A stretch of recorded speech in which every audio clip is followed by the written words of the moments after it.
Fermentlar bu nima? Fermentlar bu biologik katalizatorlardir. Ya'ni bular reaksiyani tezlashtiradi, sintez, parchalanish reaksiyani tezlashtiradi. O'zi aslo reaksiyadan so'ng o'zgarishga uchramaydi. Deyarli barchasi oqsil tabiatga ega. Ferment nomlarining oxiriga aza qo'shimchasini qo'shamiz. Lipaza, amilaza, proteaza, karbohidraza.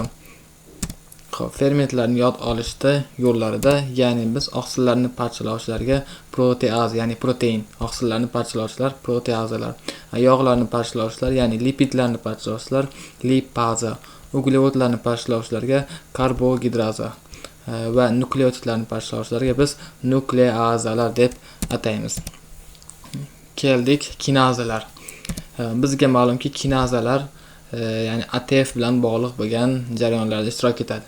Agar shu kinaza so'zi ferment nomiga qo'shib yoziladigan bo'lsa, reaksiyada ATF sarflanadi. Masalan, glikoliz reaksiyasidagi glikokinaza, geksokinaza va fosfofruktokinaza va boshqa reaksiyalardagi fermentlar, ya'ni ATF sarflanadi kinaza so'zi qo'shib yozilgan taqdirda.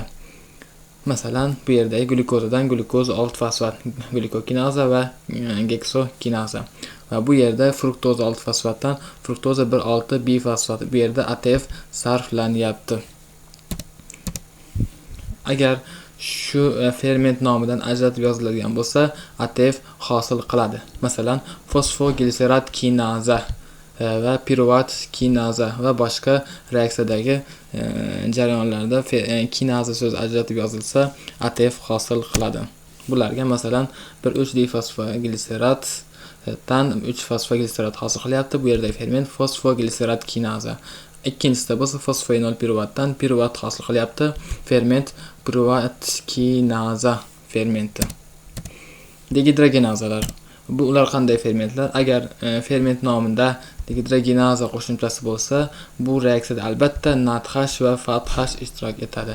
Ya'ni bularga misol uchun alfa-ketoglutarad dehidrogenaza, izosisterat dehidrogenaza, suksinat dehidrogenaza, malat dehidrogenaza va piruvat dehidrogenaza va boshqa reaksiyadagi fermentlarda dehidrogenaza so'zi qo'shilsa, albatta NADH, FADH ishtirok etadi.